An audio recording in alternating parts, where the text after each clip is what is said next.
1986 সালে একজন মহান ব্যক্তি তার অদম্য সংকল্প নিয়ে প্রতিষ্ঠা করলেন একটি সংগঠন। আজ এই সংগঠন কেবল ধর্মীয় নয়, মানবিক সেবার প্রতীক হয়ে মানুষের জীবনে আলো ছড়িয়ে দিচ্ছে।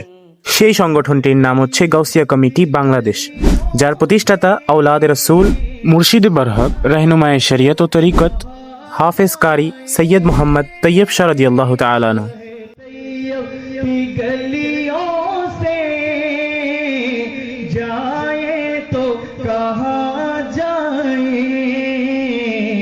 इस दर का नजारा तो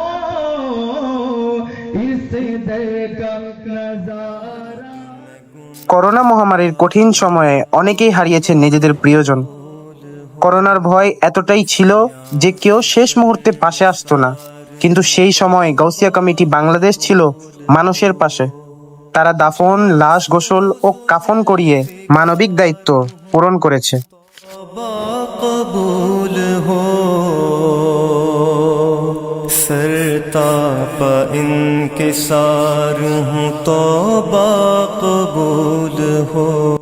দেশের যে কোনো প্রান্তে আগুন লাগুক কিংবা কোনো দুর্ঘটনা ঘটুক, গাউসিয়া কমিটির স্বেচ্ছাসেবকরা ছুটে যায় মানুষের পাশে। তারা নির্লসভাবে সেবামূলক কাজ করে, শুধু দায়িত্ববোধ থেকে নয়, মানবিকতা থেকেই।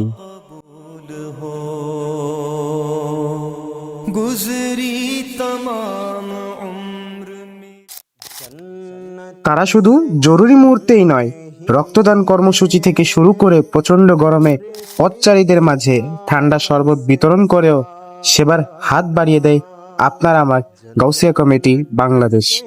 গাউসিয়া কমিটি শুধু বাংলাদেশেই নয়, বরং পুরো বিশ্বেই মানবতার সেবায় নিয়োজিত। দেশের সীমা পেরিয়ে তারা গাজা সহ বিশ্বের বিভিন্ন প্রান্তে ত্রাণ ও মানবিক সহায়তা পৌঁছে দিচ্ছে।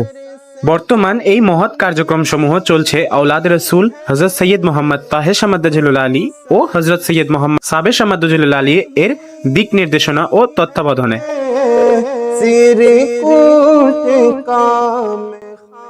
এটাই শেষ নয়, গাউসিয়া কমিটির মানবিক কার্যক্রম ছড়িয়ে আছে দেশ থেকে বিশ্ব জুড়ে। আর এই পথ চলা কেবল মানবতার, মানুষের জন্য, মানুষের পাশে থাকার।